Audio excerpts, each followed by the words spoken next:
Hey, what's up, YouTube? Today I'm gonna be reacting to how the Celtics shut down Kevin Durant. Thinking basketball. So you already know how thinking basketball works. They about to break down the Celtic defense and shit. But let's get into a further reaction though. Let's see what exactly the Celtics doing to negate KD. With an incredible defensive display, holding him to just 32% shooting from the floor while forcing 12 turnovers in an Alcatraz-level lockdown. Jesus. Boston has looked like an historically good defense since the new year. Facts. And last month we discussed their incredible length, switchability, and lockstep scheme. Facts. And they've taken those principles and focused them squarely on Durant. Facts. It starts away from the ball, making it difficult for KD to get to his sweet spots and denying him the ball within his shooting range. Here's a play from their game in March where Boston switches and Durant ends up with a post-up in his comfort zone with an easy jab step and score. With Tatum as the primary defender, there's no switch, and then Jason denies any foul line area catch. A few trips later, they try to free Durant with a cross screen, and Boston switches, and KD runs into Grant Williams. Then Al Horford gets in his way to give him no space.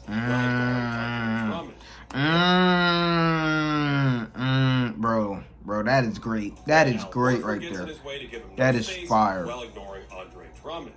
Then Grant fronts the post, and Durant finally gets it in a nice spot, but is ripped by Williams, and that leads to a run out and a nice. But wasn't Udoka also the Nets assistant coach before? So it's like, bro, he know KD's spots, Kyrie's spots, and also by watching film and shit. So it's like, bro, KD says forget you know what the fuck he doing, bro. To go screen, and that at least gives Kyrie a slight edge in the ball screen action and leads to free throws. Even with Tatum on the bench, Williams tries to impede the cut. Then Jaylen Brown is waiting, and again, Horford tries to take away Durant's space, and like a broken record, Kyrie falls back on pick and roll, and this time Smart recovers well, and it's a tough jumper. Boston's game plan Boston know their tendencies, bro. Durant on his movement and not let him walk to where he wants. And the Celtics can switch almost any defender when needed. That's true. So Smart sits on his front leg to squeeze him out here, and Horford can then stay with Kyrie on the ball, with Smart bothering him because Durant can't space to the corner with Bruce Brown standing there, and that's just more low percentage offense. Some of this is a lack of agility from Durant on these cuts. He's top locked again. Horford slides next to the screen, and KD runs right into him instead of going around. Then Williams recovers instantly, and Durant just blasts through him instead of countering. And all of this is just to set a screen, bro. And then finally, bro, they are putting walls in front of KD. Like, bro, they are putting walls. Like, look at this shit. Like, bro, they just putting like walls in front of this man, so he can't move at all. Shot clock, only for Brown to slide into his driving gap, and the play ends with a difficult shot and questionable foul. Heck, the Celtics don't even make handoffs easy, with Smart in position to deny. Then he jams the handoff and harasses Durant 30 feet away into a sloppy pass. Smart, Tatum, Brown, and Grant Williams are all much stronger than Durant, and while leaning into his movement like this will be a foul sometimes, it's just hard for KD to keep his balance and comfortably move around these defenders.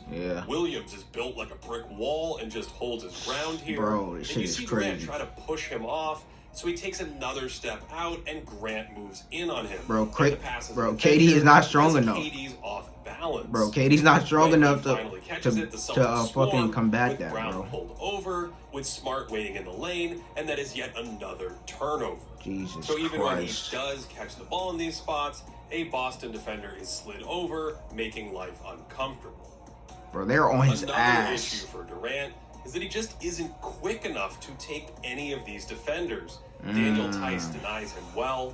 Again, Brown sags way off Kyrie, and he can't turn the corner and is swarmed on a 12-foot pull-up. And there are always bodies behind him in the paint. Damn, he can't beat Tice off the dribble. That's tough. This actually reminds me of what KD faced in the 2016 Western Conference Finals, with Golden State cheating over into Durant's driving lanes and clogging the paint because the Thunder lacked shooters to space the floor.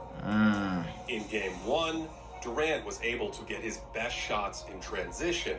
Brown and Horford wide forget open. about him here. Water. And on a run out like this, he can waltz to a sweet spot without a contest.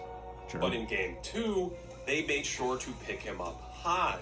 And Smart adds a second body because they don't really care about Bruce Brown as a shooter. Yeah. Brown took advantage of that early in game 2 by scoring 12 points and knocking down a few corner How we just saw in game 3, they let him drop 26. What the Celtics are avoiding is Brown wide open on the short roll with an easy target to hit. So the Celtics don't outright trap Durant ball screens, even as they're showing him a second defender. Tatum comes back to briefly double team, then Tice recovers to the paint, and he inadvertently lets Brown screen freely for Durant, but that shot is a misfire. Remember, Boston just switches most of these screens without paying any tax. Even when Horford is crossed up here, Tatum slides off the corner to cut off KD, and so Al can recover and strip Durant from behind. This time Horford switches, and Tatum lets Brown go, jabs at the ball, and Durant fumbles it under pressure for a giveaway. This is why Steve Nash is back coach. It's like, bro, make up some plays to get KD into his spots, bro. Like, bro, to help him. Like, McDouble. Like, bro, like Steve Nash don't be running no plays for these niggas. To jab at the rock, and Tatum's length has really bothered Durant in this series. Yeah, that's There's for sure. a second body creeping up to KD, and then Tatum's contest forces a wobbly pass to the corner, giving Grant Williams time to recover and do that. Tatum's defense in general has been exceptional for most of the first 2 games. Tatum out here a pest. His passing has been really good too. And he's had highlight reel moments, switched onto a red-hot Irving in game 1, only to block his step back. I'm not sure that was even one of his 3 best defensive plays of the series. This one is gorgeous man defense, sliding around the pick, then elevating to tip the pass, and all these turnovers help boost Boston's efficiency on offense. Bro, Tatum, the Celtics Tatum. Scheme also He's been helps crazy, Tatum, bro. because even when Durant gets half a step, Smart's eyeing him off the corner.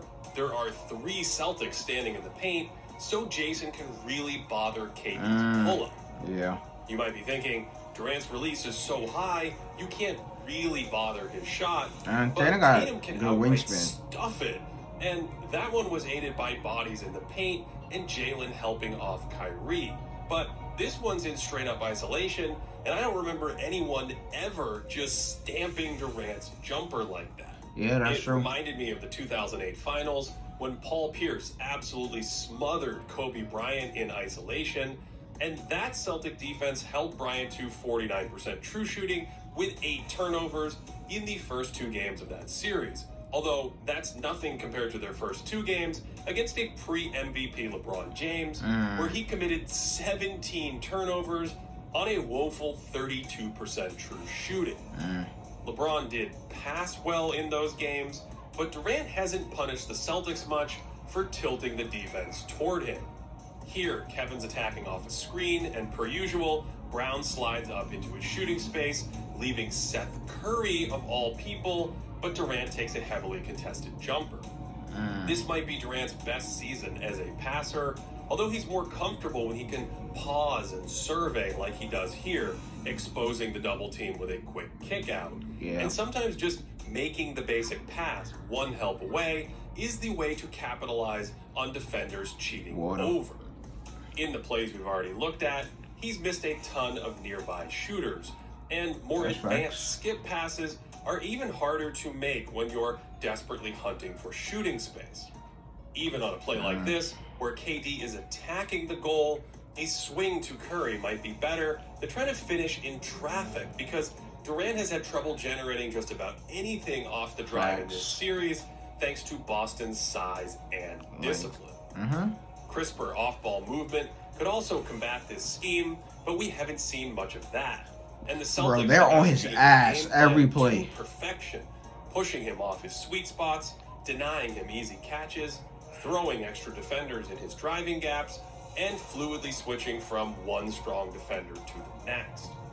So, after 2 games, Ime Udoka's incredible defense, led by Jason Tatum and Marcus Smart, have subjected Kevin Durant and the Nets to an absolute defensive clinic.